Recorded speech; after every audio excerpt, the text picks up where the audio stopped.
सौतेली माँ। गांव के एक छोटे से कोने में रामू नाम का एक लड़का अपनी सौतेली माँ रुक्मिनी के साथ रहता था। रामू की असली माँ का देहांत तब हो गया था जब वह सिर्फ 5 साल का था। उसके पिता ने कुछ साल बाद रुक्मिनी से शादी कर ली ताकि रामू को माँ का प्यार मिल सके। पर रामू की जिंदगी में माँ का प्यार उतना सरल नहीं था। रुक्मिनी क्या रामू को हर वक्त लगा रहता था कि उसकी सौतेली माँ उसे डांटेगी या किसी काम के लिए सजा देगी। वह छोटी छोटी बातों पर नाराज होती और रामू पर चिल्लाने लगती। रुक्मिनी के व्यवहार से रामू अक्सर उदास हो जाता। वह स्कूल से आते ही खेतों में चला जाता और देर रात तक वहीं बैठा रहता। रामू की ये आदत उसके पिता को परेशान करती, पर वे जानते थे कि रुक्मिनी का स्वभाव कठोर है। प्यार का अभाव रामू के लिए खाना, कपड़े और घर की सुविधा तो थी, पर प्यार और अपनापन नहीं था।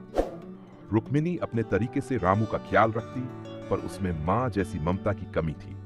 कभी कभी जब वह स्कूल में दूसरे बच्चों को उनकी माँ के साथ हंसते खेलते देखता तो उसकी आंखों में आंसू आ जाते।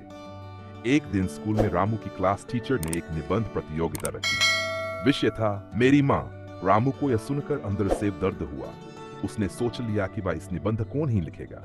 जब टीचर ने उससे पूछा तो वह सिर झुकाकर बैठ गया। बदलाव की शुरुआत एक दिन गांव में एक बड़ा मेला लगा। रामू के पिता ने उसे और रुक्मिनी को मेले में भेजा। रुक्मिनी ने अनमने ढंग से हामी भर दी। मेले में रुक्मिनी ने देखा कि रामू कितनी सरलता और मासूमियत से खिलौनों और मिठाइयों की ओर देख रहा है। रुक्मिनी ने पहली बार महसूस किया अपने बच्चे जैसा ही है। उसने रामू को मिठाई दिलाई और झूले पर भी बैठाया। रामू की खुशी देख रुक्मिनी के दिल में कुछ बदला। उस रात जब वे घर लौटे तो रुक्मिनी ने रामू के सोने के बाद उसके कमरे में जाकर उसकी पुरानी किताबें देखी। उनमें रामू की माँ की तस्वीर रखी हुई थी। तस्वीर देखकर रुक्मिनी का दिल पिघल गया।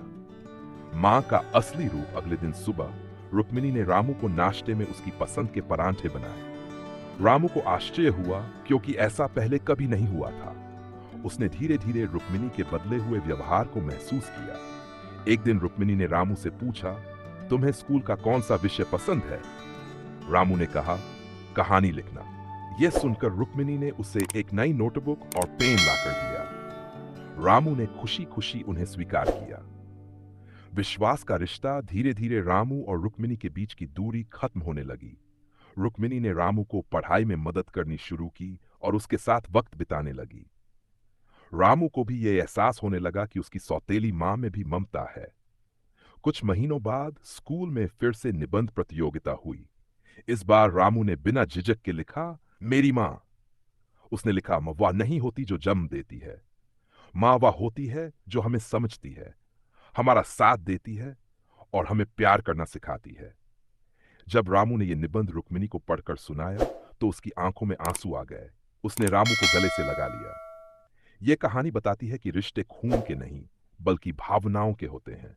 सौतेली माँ भी सगी माँ बन सकती है अगर रिश्ते में प्यार और समझ हो।